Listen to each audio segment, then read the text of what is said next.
Hello everyone, I am Kuldeep from V mentor online coaching. हमारा page है facebook.com/vmentorc, जहाँ पे आपको सभी कॉम्पिटिटिव एग्जाम्स के नोट्स अवेलेबल होंगे।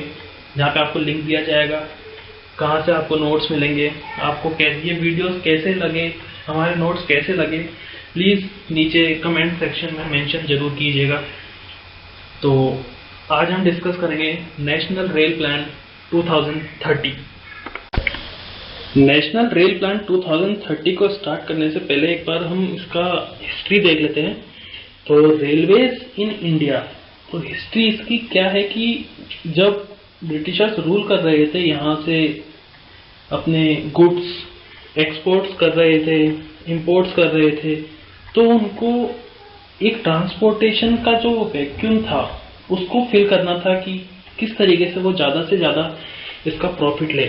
तो उसी टाइम पे 1840s के टाइम पे ये प्रपोजल दिया गया ब्रिटेन के पार्लियामेंट में कि क्या हमें ये करना चाहिए या नहीं करना चाहिए, क्या इसमें हमें प्रॉफिट मिलेगा या नहीं मिलेगा, जो कि सपोर्ट किया गया बैंक्स, ट्रेडर्स, शिपिंग कंपनीज के द्वारा।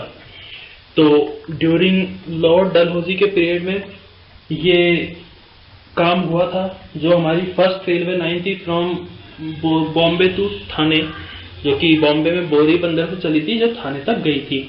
16 अप्रैल 1853 को ये फर्स्ट रेल जो जर्नी थी, एट टाइम 3:35 PM। हाँ, ज़्यादा इंफॉर्मेशन हो गया, बट चलता है, कभी कभी कहीं ना कहीं से क्वेश्चंस आ ही जाते हैं। तो जनरल बजट और जो रेलवे बजट था वो सेपरेट था पहले, जो कि इस साल से मर्ज कर दिया गया है। तो वो सेपरेट क्यों था? तो पहले क्या था कि अबाउट 80 to 90% जो बजट का जो अमाउंट था वो रेलवेज के लिए था, रेलवेज में स्पेंड होता था। रेवेन्यूज भी रेलवेज से बहुत आता था, जो कि जनरल बजट में नहीं आता था। तो उसके लिए एक्वर्थ कमेटी बनाई गई थी 1920-21 में। उस कमेटी का ये रिकमेंडेशन था कि हमें रेलवे बजट सेपरेट करना चाहिए जनरल बजट से। तो इन 1921 ब्रिटिश पार्लियामेंट ने ये इशू किया कि रेलवेज को सेपरेट कर दो फ्रॉम जनरल बजट से। तो ये नेशनल रेल प्लान है जो 2030 है, ये न्यूज में क्यों है? क्योंकि हमारे रेलवे मिनिस्टर ने NRP 2030 करके वेबसाइट लॉन्च किया, नेशनल रेल प्लान 2030 करके। उसका लॉन्च करने का रीजन ये है कि स्टेट गवर्नमेंट, पब्लिक रिप्रेजेंटेटिव्स या मिनिस्टर जो होते हैं, उनके पास कुछ ना कुछ इनपुट्स होते हैं, तो वो रेलवे मिनिस्टर्स तक, रेलवे अथॉरिटीज तक कैसे पहुंचाए कि जिससे रेलवेज को और प्रॉफिट हो। तो उसके लिए ये वेबसाइट लॉन्च की गई थी। तो इसकी जरूरत क्यों पड़ी, ये हमने देखा कि एक इनपुट्स के लिए। और दूसरा एक जो रीजन है वो ये है कि रेलवेज हमारे economic, social fabric, security, cross border strategy की जो लिंकेज होते हैं उनके लिए क्रिटिकल रोल प्ले करता है। वो कनेक्ट करता है बैकवर्ड रीजन्स को जो डेवलप्ड रीजन्स है उनके साथ। जैसे कि इस साल या 2015 जो एयर कनेक्टिविटी स्कीम थी, जो रीजनल एयर कनेक्टिविटी स्कीम थी, वो लॉन्च की गई। क्यों की गई? क्योंकि उन एरिया से कनेक्ट करने का जहां पे रीजनल कनेक्टिविटी नहीं है, एयर रीजनल कनेक्टिविटी नहीं है। तो उसी तरीके से इन्होंने रेलवेज को बैकवर्ड रीजन से, जहां पे कनेक्टिविटी नहीं है या जहां पे गवर्नमेंट का ध्यान नहीं जा रहा है, वो कनेक्ट करने के लिए इन्होंने ये प्लानिंग किया। फिर क्या था कि आजकल जो रेलवेज है, फ्रेट कॉरिडोर्स, जो अपन को पता है कि जो न्यूज में चल रहा है कि freight corridors government dedicated to freight जो रेलवेज होती है उनके लिए बना रही है, ताकि उनको टाइम कम लगे शिपमेंट के लिए। होता क्या है कि आजकल या काफी टाइम पहले से जो पैसेंजर जो गाड़ी होती है, पैसेंजर जो ट्रेन होती है, उनको आगे निकाला जाता है। उसकी वजह से जो फ्रेट जो ट्रेन्स होती हैं उनको काफी टाइम लगता है पहुंचने में। तो कंजेशन जो है अभी के नेटवर्क में, उसको कम करने के लिए ये प्लान किया गया है। और फ्यूचर डेवलपमेंट, ये सब हम करेंगे तो ऑब्वियसली कि रेलवेज में, नेटवर्क में और हमारे ट्रांसपोर्टेशन सेक्टर में फ्यूचर डेवलपमेंट होगा ही होगा। तो नेशनल रेल प्लान 2030 के ऑब्जेक्टिव क्या क्या हैं? इसके ऑब्जेक्टिव हैं facilitate easy movement of freight and passenger train, मतलब जो फ्रेट ट्रेन के लिए जो डेडिकेटेड जो कॉरिडोर्स बनाए जा रहे हैं वो उसी पे चलेंगी। जो पैसेंजर ट्रेन के ट्रैक्स अलग होंगे, इन दोनों की वजह से एक दूसरे के ट्रैक्स में या पाथ में ये इंटरफेरेंस नहीं करेंगी, जिससे टाइमली फ्रेट ट्रेन अपने डेस्टिनेशन तक पहुंच जाएगी, वापस वहां से जल्दी आ सकती है अपलोडिंग करके। जो कि दोनों जब इंडिपेंडेंट हो जाएंगे तो ऑब्वियसली जो रेलवेज का जो रेवेन्यू है वो इंक्रीज होगा। वो इंक्रीज होगा तो इकोनॉमिक ग्रोथ में कहीं ना कहीं वो पार्ट बनेंगे। ठीक है, अगला पॉइंट है कि इसका objective is to access service with reliability, safety and convenience.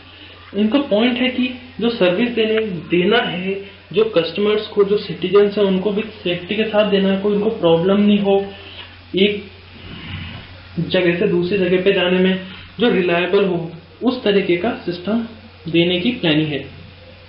Third point is जो हमारी कंट्री है उसमें जो एक साइड जो ओशंस है, बाकी जो 3 साइड है वो कहीं ना कहीं इंटरनेशनल कंट्रीज से कनेक्टेड है।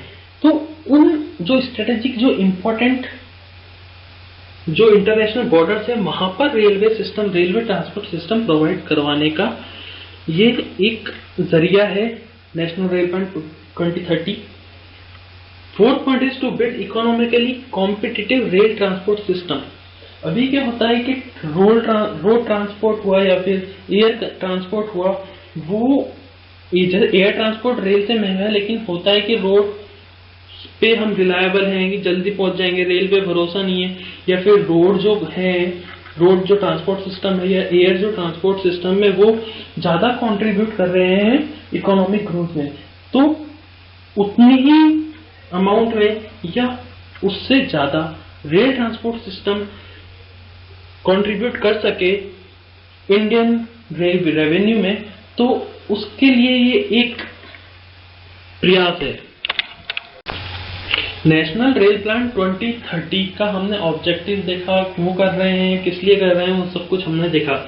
तो नेशनल रेल प्लान जो है उसका और भी रीजन ये है कि वो harmonise and integrate the rail network with other modes of transport, मतलब दूसरे मोड्स ऑफ ट्रांसपोर्ट के लिए भी वो हेल्पफुल हुए। ऐसे नहीं कि रेलवेज है तो सिर्फ रेलवेज के लिए ही वो काम करेंगे, नहीं, उनको हार्मोनाइज करके एक बैलेंसिंग व्हील की तरह चलना पड़ेगा सबके लिए। ठीक है, to create synergy for achieving seamless multimodal transportation network across country. And इसका एक एग्जांपल है कि सेतु भारतम जो एक प्रोजेक्ट है उसमें ऐसा है कि जितने भी हाईवेज हैं उनको रेलवे क्रॉसिंग फ्री बनाया जाएगा, सीमलेस मल्टी मॉडल होगा ये ट्रांसपोर्टेशन के लिए, कोई ऑब्स्टिकल्स नहीं होगा एक दूसरे के बीच में। Third point is to cost optimization of transportation network by laying new railway lines. जैसे कि हमने देखा कि जितने भी स्ट्रेटेजिक इंटरनेशनल बॉर्डर से या हिली एरियाज है वहां पे रेलवे लाइंस पहुंचाने में ये हेल्पफुल होगा। And new highways together in tunnels and over mega bridges. तो ये सब कुछ किया तो मतलब फ्यूचर में ऐसा क्या होगा इससे कि ये हमें करने की जरूरत पड़ी। तो क्या होता है कि जो रेलवेज हैं वो क्रूशियल रोल प्ले करते हैं ओवरऑल डेवलपमेंट ऑफ कंट्री में। ठीक है, जैसे पहले 1921 में जो एक्वर्थ कमेटी थी उसमें हमने देखा कि रेलवे इतना कंट्रीब्यूट करता था कि उसके लिए अलग से बजट ही पेश करने लग गए। ठीक है, तो उससे हम देख सकते हैं कि रेलवे कितना इम्पोर्टेंट था और कितना इम्पोर्टेंट हो सकता है कि हमने इसकी अभी तक लिमिटेशंस जो होती हैं कि कितना हम यूज कर सकते हैं उसको, वो अभी तक नहीं कर पाए हैं। उसको करने के लिए ये पॉलिसी, ये प्लान बनाया गया है। And second point is to make railway more effective and efficient in nation building, more competitive, more जो रेवेन्यूज में कंट्रीब्यूट करे उन सबके लिए। तो कहीं ना कहीं रेल जो ट्रांसपोर्ट जो सिस्टम है वो हेल्पफुल होगा।